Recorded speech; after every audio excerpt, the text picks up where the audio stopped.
नमस्कार मित्रमंडळींनो, आपल्या चॅनलवर नवीन असाल तर चॅनलला सबस्क्राईब करून घ्या. तर आजच्या भागामध्ये इकडे आता दामिनीचं सगळं सत्य धैर्यला त्यांना कळलेलं असतं.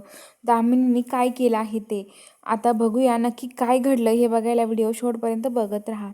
तर इकडे जी दामिनीचं हॉस्पिटल असतं त्या हॉस्पिटलचे डॉक्टर दामिनीच्या शाळेत शिकलेले असतात. तेच नेमकं आता त्यामध्ये सगळ्याच्यात गुंतलेले असतात. तर आता धैर्य सावी तिथे येतात आणि ते आता ते सगळ्यांना समजावत असतात. ते सगळं हे बघत असतात.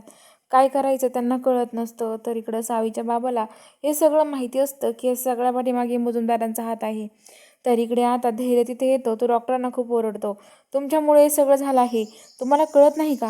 असं का वागलात तुम्ही? कसं काय पेशंट एवढे होऊ शकतात, सांगा लवकर.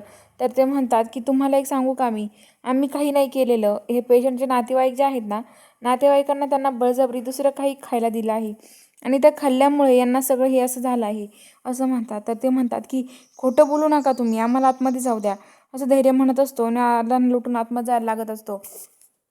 तर इकडे आता जी दामिनी आहे, दामिनी आता प्लॅन करते धैर्याला सावीच्या बाबांना संपवण्याचा.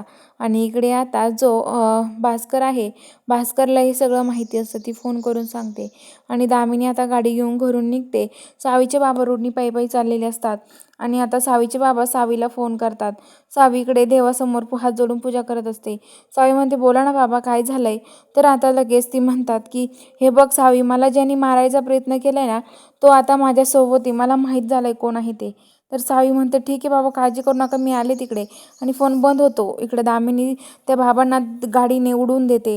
हे सगळं सावीन ते आता धैर्य सावी पळत येते. सावी तिच्या बाबाला बघते तर ती खाली पडते बेशुद्ध. धैर्य तिला मांडीवर घेतो आणि म्हणतो की सावी उठा ना, काय झालंय तुम्हाला, असं म्हणत असतो. तर चला बघूया आता पुढील भागामध्ये नक्की काय इंटरेस्टिंग ट्विस्ट असणार आहे.